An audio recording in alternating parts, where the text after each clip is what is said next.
Selamat datang di video kuliah TK2103 Termodinamika Teknik Kimia bersama saya Anggit Raksajati dengan topik termodinamika larutan. Capaian dari video ini adalah mahasiswa memahami perbedaan antara larutan ideal dengan larutan tidak ideal, kemudian mahasiswa memahami algoritma persamaan aktivitas, misalnya persamaan Margules, Van Laar, Wilson, dan NRTL. Larutan ideal yang sebelumnya dipelajari di persamaan Raoult merupakan larutan yang diasumsikan tidak memiliki interaksi antar komponen penyusunnya. Dalam kasus ini, koefisien aktivitas atau nilai gamma I-nya dapat dianggap 1. Namun pada prakteknya cukup banyak sistem-sistem yang membentuk larutan tidak ideal, di mana terjadi interaksi antar komponen, misalnya antara komponen A dengan komponen B.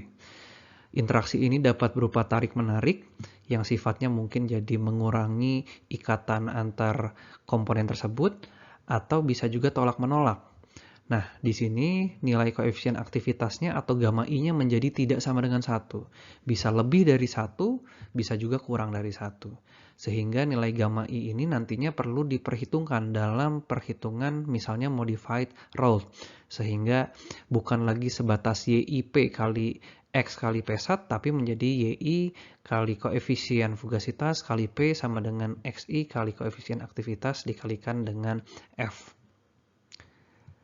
Nah, contohnya yang paling ekstrim dan juga sering kali dijumpai adalah sistem azeotrop. Sistem azeotrop ini misalnya ditemui pada campuran antara etanol dengan air. Di sini kasusnya cukup menarik. Mengapa? Karena katakanlah di sini komponen 1 murni akan menguap pada tekanan jenuh sekitar 30 kPa, sedangkan komponen 2 murni, dalam kasus ini satunya menjadi 0, akan menguap pada tekanan jenuh sekitar 17 kPa. Tetapi akan ada satu titik dalam kesetimbangan yang bernilai lebih tinggi daripada kedua tekanan jenuh komponen penyusunnya. Sehingga penyimpangan ini pasti terjadi akibat adanya interaksi antar komponen 1 dengan 2. Dan ada juga kasus lain di mana sifat dari azeotropnya itu terbentuk di dasar. Ya. Jadi murni-murni tapi malah menguap pada tekanan yang lebih rendah daripada keduanya. Jadi sekali lagi tergantung sifatnya tarik-menarik atau tolak-menolak. Nah, dalam kasus ini sudah jelas sistemnya merupakan larutan yang tidak ideal, sehingga kita harus mengevaluasi nilai gammanya atau koefisien aktivitasnya. Nah, cara paling mudah dan paling akurat untuk memperoleh nilai gamma adalah dengan melakukan fitting dari data eksperimen. Misalnya ini diperoleh dari buku Smith-Van Ness versi 7, tabel 12.2 dan gambar 12.5. Misalnya kita miliki di sini suatu eksperimen pada berbagai nilai tekanan, sehingga ini kita bisa peroleh PXY diagramnya pada nilai temperatur yang konstan. Jadi di sini nilai P1 sat murni adalah 36,09 kPa, sedangkan P2 sat murninya adalah 12,3 kPa. Dan namanya data eksperimen, tentunya kita bisa ukur komposisi pada fasa uap, yaitu nilai Y-nya, dan komposisi pada data cairnya atau nilai X-nya. Sehingga nilai X2 pun nanti bisa dihitung misalnya dari 1 kurangi X1. Sedangkan Y2 bisa dihitung dari 1 dikurangi Y2. Nah, data eksperimen ini bisa kita olah sehingga kita bisa plot berapa nilai gammanya gitu ya. Sehingga pertama kita bisa hitung dulu berapa nilai ln gamma 1 dan ln gamma 2. Hal ini dapat dihitung dengan mudah dari persamaan modified Raoult, yaitu gamma itu adalah YIP per XI P1. Y dan X-nya tadi sudah diperoleh datanya dari data eksperimen. P-nya adalah P per dataset. Jadi dataset pertama 12,3, 15,51, 18,61, 21,63, dan seterusnya. Sedangkan nilai P1-nya bisa kita ketahui ketika komponennya murni. Sekali lagi di sini titik pertama X1-nya 0, Y1-nya 0, berarti kita tahu ini komponen 2 murni. P1-nya 12,3. Yang kedua adalah X1, Y1-nya 1, maka kita ketahui ini adalah komponen 1 murni sehingga P1 satnya 36,09. Dari sini kita bisa plot data-data ln gamma 1 dan ln gamma 2 pada berbagai dataset tersebut. Nah, Setelah nilai gamma 1 dan gamma 2 bisa kita ketahui, maka berikutnya kita bisa plot menjadi nilai GE per RT-nya. Nah, GE per RT ini adalah excess Gibbs gitu ya, sehingga kita bisa plot excess Gibbs secara umum merupakan perkalian dari X1 kali dengan len gamma 1 yang tadi sudah diperoleh ditambah dengan X2 kali len gamma 2. Ini merupakan bentuk umum dalam perhitungan gamma sebagai fungsi dari GE per RT. Nanti ada berbagai persamaan aktivitas di mana nilai gammanya dinyatakan dalam berbagai fungsi atau parameter lainnya. Tapi minimal dari sini kita bisa plotkan sebagai GE per RT, dan kemudian kalau sudah dapat GE per RT maka bisa jadi GE per X1 X2 RT. Mengapa? Karena X1 X2-nya sekali lagi bisa diperoleh dari data percobaannya. X1-nya sudah ada, X2-nya 1 kurangi X1. Kalau sudah dibentuk sebagai GE per X1 X2 RT, nah kita bisa bayangkan persamaan yang ada di sini bisa dipindah ruaskan. X1 dan X2-nya dipindah ruaskan ke kiri sehingga nanti tersisa nilai gamma 1 dan gamma 2-nya yang berlaku umum untuk keseluruhan dataset. Berikutnya untuk memperoleh nilai gamma, kita bisa memplot data GE per X1 X2 RT yang tadi sudah diperoleh dalam suatu grafik yang dengan sumbu X-nya itu adalah X1. Di sini kita akan dapati bahwa GE per X1 X2 RT itu sudah mendekati suatu tren yang linear. Sehingga di sini pun nanti kita bisa tinjau nilai gamma 1 dan gamma 2-nya itu berapa. Karena kalau kita perhatikan tadi nilai len gamma 1 misalnya di sini ya, len gamma 1, len gamma 2, kemudian GE per X1 X2 RT itu masih merupakan ada angka yang kita peroleh per satu variasi komposisi dan per satu variasi tekanan. Misalnya titik 1, titik 2, titik 3, titik 4, 5, 6, 7, 8, dan berikutnya. Padahal di sini kita harapkan nilai gammanya itu diperoleh sebagai satu kesatuan yang mewakili keseluruhan variasi rentang percobaan. Sehingga di sini kita dapati karena sudah diketahui bahwa GE per RT dan X1 X2-nya dibawa ke arah ruas kiri, tersisa len 1 dan len gamma 2. Di sini kita akan jumpai bahwa ada titik yang kita kenal sebagai len gamma 1 tahingga. Nah, len gamma 1 tahingga itu akan diperoleh pada titik X1 sama dengan 0. Dan nilainya di sini katakanlah sekitar 0,37 mungkin 0,38. Nilai itulah yang dikenal sebagai len gamma 1 tahingga atau infinite dilution gitu ya. Nah, infinite dilution inilah yang akan kita ambil sebagai angka A12. Dan angka A12 inilah yang dikenal sebagai koefisien Margules 12. Sebaliknya, untuk titik X2 sama dengan 0 gitu ya. Nah, di situ kita akan jumpai len gamma 2 tahingga atau infinite dilution untuk komponen 2 yang katakanlah di sini nilainya sekitar 0,2 sekian. Nah, inilah yang akan diambil sebagai koefisien Margules A21. Nah, persamaan Margules ini yang paling sederhana untuk model persamaan aktivitas.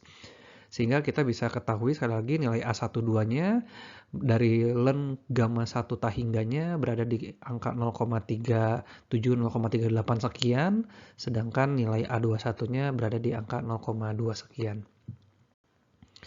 Ketika nilai gamma ini sudah diketahui atau nilai A12, A21 ini kita ketahui, maka persamaan Margules nantinya dapat dimodelkan dengan mudah.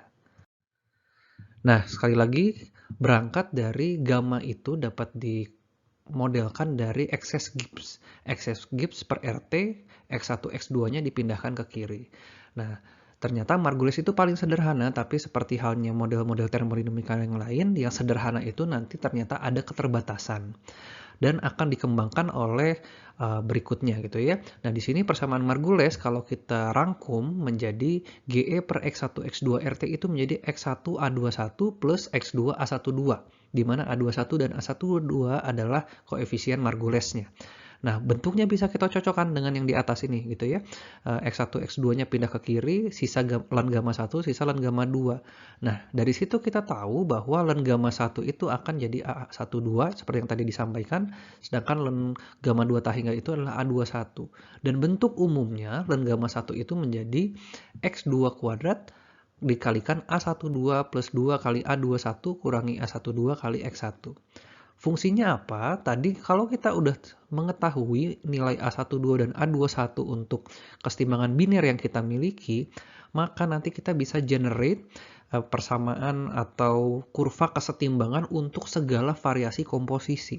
Misalnya kita buat X1 dan X2-nya dari 0 sampai 1 setiap rentang jarak 0,01. Artinya kita punya 100 data yang dihasilkan secara pemodelan, bukan secara eksperimen gitu ya. Atau bahkan lebih agresif lagi kita buat X1 sampai 0 sampai 1 dengan jarak per 0,001. Maka kita punya 1000 dataset yang bisa dimodelkan dengan mudah karena kita sudah punya nilai A12 dan A21-nya. Nah, ternyata ada keterbatasan dari persamaan Margulis ini sehingga disempurnakan oleh persamaan Van Laar yang bentuknya pun masih mengikuti bentuk awal dari gamma sebagai fungsi dari GE per RT. Jadi tetap berangkat dari sini, X1, X2-nya dipindahkan ke kiri dan diketahui atau diusulkan oleh Van Laar GE per X1, X2 RT-nya menjadi A aksen 12, A aksen 21 per X1 A aksen 12 plus X2 A aksen 21. Di mana A aksen 12 dan A aksen 21 ini yang dikenal sebagai koefisien Van Laar. Nah, caranya masih sama bahwa Van Laar ini diambil nilai gamanya dengan cara curve fitting gitu ya, di mana lagi-lagi infinite dilution dari gamma 1 itu bernilai A12. Jadi sama seperti tadi, grafiknya diplot untuk GE per X1, X2 RT. Nah, X1-nya pada 0 itulah yang diketahui sebagai A12. Koefisien Van Laar 12. Dan koefisien Van Laar 21-nya pun diambil dari irisan pada X2 sama dengan 0. Nah, karena bentuk persamaan GE per X1, X2 RT-nya berbeda dengan Margulis, nah di bagian kanannya berbeda sehingga bentuk persamaan len gamma 1 dan len gamma 2-nya pun berbeda untuk Margulis dan Van Laar. Tapi lagi-lagi cara kerjanya sama, setelah nilai A aksen 12 dan A aksen 21 diketahui, maka kita bisa plot nilai gamma 1 itu berapa pada berbagai nilai X1 dan X2. Nah, tapi di sini kita bisa tinjau persamaan Margulis dan Van Laar ini belum melibatkan adanya pengaruh temperatur terhadap kesetimbangan. Padahal logikanya beda temperatur, titik terjadinya azeotrop atau pengaruhnya terhadap aktivitas dari atau interaksi dari molekul itu akan berubah. Dan inilah yang dikembangkan oleh dua persamaan berikutnya, yaitu persamaan Wilson dan persamaan NRTL, di mana temperatur itu sekarang memegang peranan dalam nilai koefisien aktivitas. Bentuk umumnya lagi-lagi berangkat dari GE per RT, X1 len gamma 1 dan X2 len gamma 2. Nah, tapi di sini kita pindahkan, kita lihat bentuk gamma satunya itu dinyatakan oleh Wilson sebagai X1 plus X2 kali koefisien Wilson 12. X2 kali len X2 plus X1 koefisien Wilson 21. Nah, dari sini bukan lagi dengan cara curve fitting. Jadi sudah sedikit berbeda dengan Margulis dan Van Laar. Tapi ini nilainya yang akan diprediksi. Kita harus tahu bagaimana mencari koefisien Wilson 12 dan koefisien Wilson 21. Nah, dari bentuk umum ini, bentuk gamanya lagi-lagi cocokkan, bandingkan persamaan yang pertama dengan persamaan yang kedua, maka persamaan gamma 1 dan gamma 2-nya kita bisa modelkan sesuai dengan persamaan 12.19 A dan B. Nah, ternyata untuk infinite dilution, untuk model Wilson ini dapat diturunkan len gamma 1 tahingganya itu menjadi min len koefisien Wilson 12 plus 1 kurangi koefisien Wilson 21. Sedangkan len gamma 2 tahingga atau infinite dilution yang kedua adalah min len koefisien Wilson 21 plus 1 kurangi koefisien Wilson 12. Di mana nilai koefisien Wilson-nya itu adalah fungsi dari Vj per Vi. Ini adalah molar volume ya, molar volume dari komponen J dan komponen I. Eksponen dari min Aij per RT. A ini adalah koefisien aktivitasnya, yang nilainya bisa kita regresi juga tentunya nanti kalau sudah memiliki data eksperimennya. Jadi yang diregresi itu bukan GE per RT-nya langsung, tapi yang diregresi itu harus nilai Aij-nya untuk persamaan Wilson. Mengapa? Karena di sini kita bisa lihat temperatur itu sudah memegang peranan. Jadi pada berbagai titik, tekanan tentunya titik temperaturnya pun sudah berbeda, dan itu akan memegang pengaruh terhadap nilai koefisien Wilson. Nah, persamaan NRTL sudah semakin kompleks.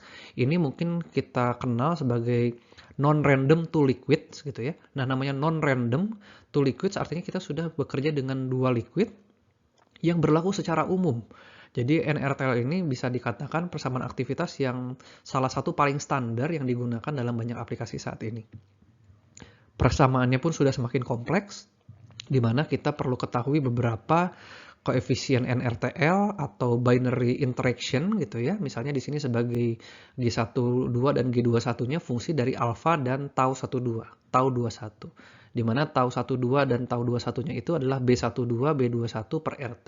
Nah, B12, B21 inilah yang dikenal sebagai binary interaction parameter, yang lagi-lagi perlu diregresi dan kemudian bisa kita gunakan sebagai database.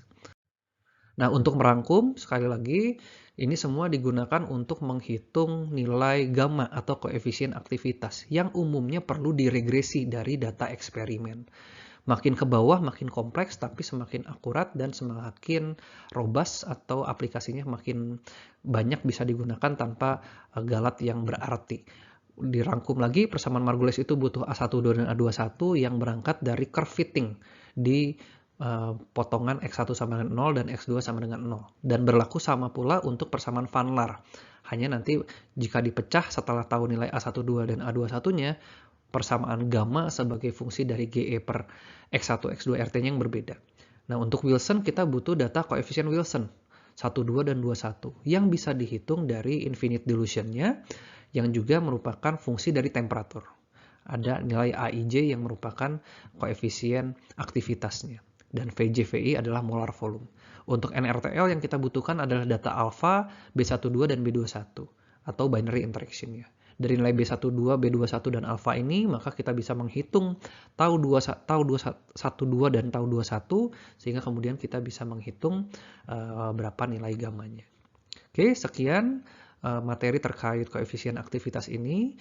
Kita lanjutkan contoh soalnya atau contoh meregresi nilai koefisien aktivitas ini menggunakan Excel di video berikutnya. Terima kasih.